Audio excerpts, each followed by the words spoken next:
Good Yontif, everyone. Last year, my kids came home from preschool. They were really excited to explain to me that the meaning of the lulav was that you shake it in all the directions to symbolize that God is invisible and God is everywhere. I was like, oh, okay. That seems very graspable for a preschooler. But also I found that a little bit simplistic. I didn't like the invisible part. I thought it was a little bit overly personified, like God is some ghost that's kind of like everywhere at once. It sounded like a mix of Santa Claus and a ghost. And I didn't have much words to say back to them. No, instead, this is how you should see the lulav. The truth is I actually think this idea of the unity of creation is the essence of this holiday. And yet saying God is invisible and God is everywhere doesn't really fully capture the intensity of what we're trying to do on Sukkot. And I wanted to take a minute to talk through the many symbols that are a part of our baminim, our four species. And then I want to return to this idea that at the end of the day, each of these explanations for what the lulav is are truly at their core about unity and the oneness of creation.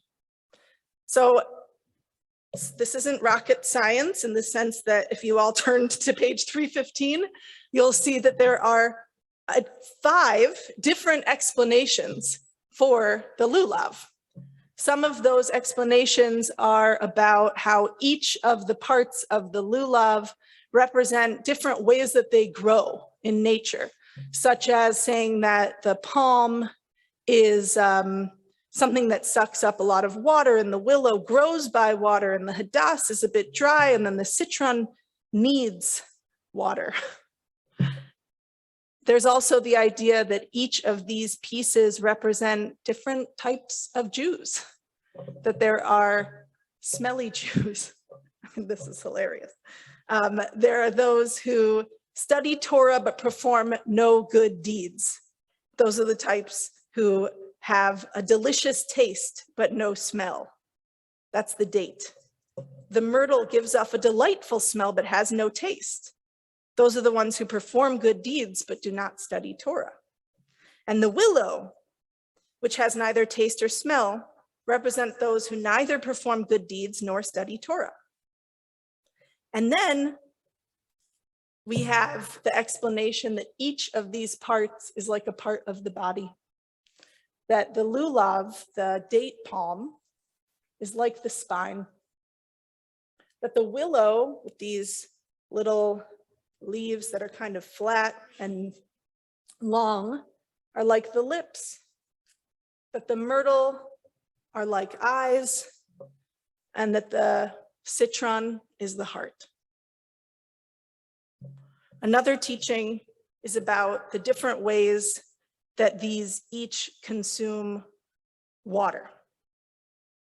That the lowlands of the etrog and the river corridors of the willow, the hills of the myrtle, and the desert of the date palm are all unified in this one symbol.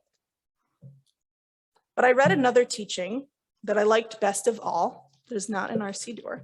That's from Rabbi Aryeh Trugman.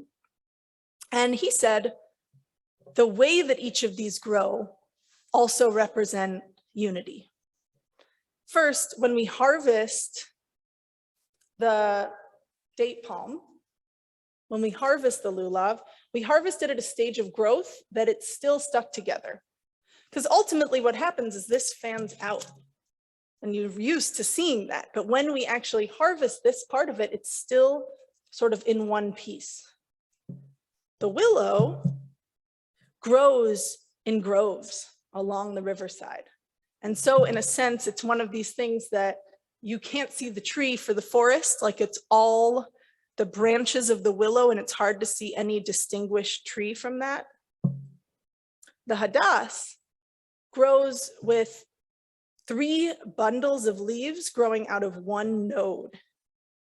And that is like the source of each bundle of leaves. That's actually what makes a myrtle kosher, is that it has all 3 of its leaves in each bundle, that source, that all 3 of those leaves emanate from one source.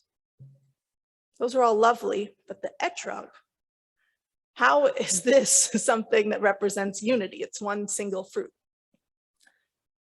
The unity of the etrog is represented through time, because an etrog is a fruit that actually grows and stays on its tree for more than a year. And so in effect, there's always an etrog growing on a tree. And an etrog represents that unity of time, whereas these things represent a unity of space. If you aren't into sort of mystical teachings, all of this might feel a little bit like hooey or hogwash. I don't know what you want to say about it. I find this incredibly beautiful, but I'll also admit that feeling unity is hard. You can tell me that these things and doing the shaking of them brings a sense of unity into my life, but it's very rare or hard to actually feel that and connect with it. Last night, I was sitting in my sukkah, and I have a 4.5-year-old, and we were eating. We stayed up a little extra late, so everyone's behavior got a little bit worse over time. And we were eating macaroni and cheese. It was delicious, and it was dark out, and it was just me and Choni left in the sukkah. And in order to convince him to keep eating, I said, why don't you just lay your head in my lap and look up at the stars? Because he said, my neck hurts from trying to look up. I said, lay down, relax, just be here. And while he laid with his head in my lap and looked up at the stars, he kind of calmed down for the first time in the whole day. And that gave me an opportunity to just sit back and appreciate that the 2 of us were just sitting and appreciating a moment. I was so moved in the moment. I said to him, Choni, I'm going to remember this moment for a long time. And I started to cry. And he said, Ima, can I have more mac and cheese? I said, yes, you can. So the moment almost passed without notice, except for me. And the thing that I wanted to share about this idea of unity is that it's an effort to get a lulav. It's an effort to shake the lulav. It's an effort to show up for this holiday, as Rabbi Bergman said, at the end of so much effort that we've already made.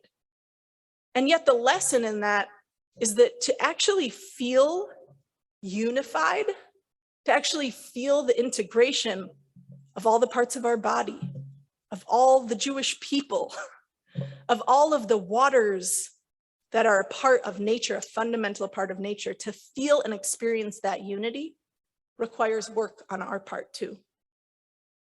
God being everywhere is not something that happens to us. It's something that we have to reach out for and try to touch. And so I hope that for you in these next many days of holiday that are left, as you shake lulav and etrog, as you experience the beauty of nature, you can connect with this reality that at its core, God, nature, and we are one. Chag Sameach, everyone.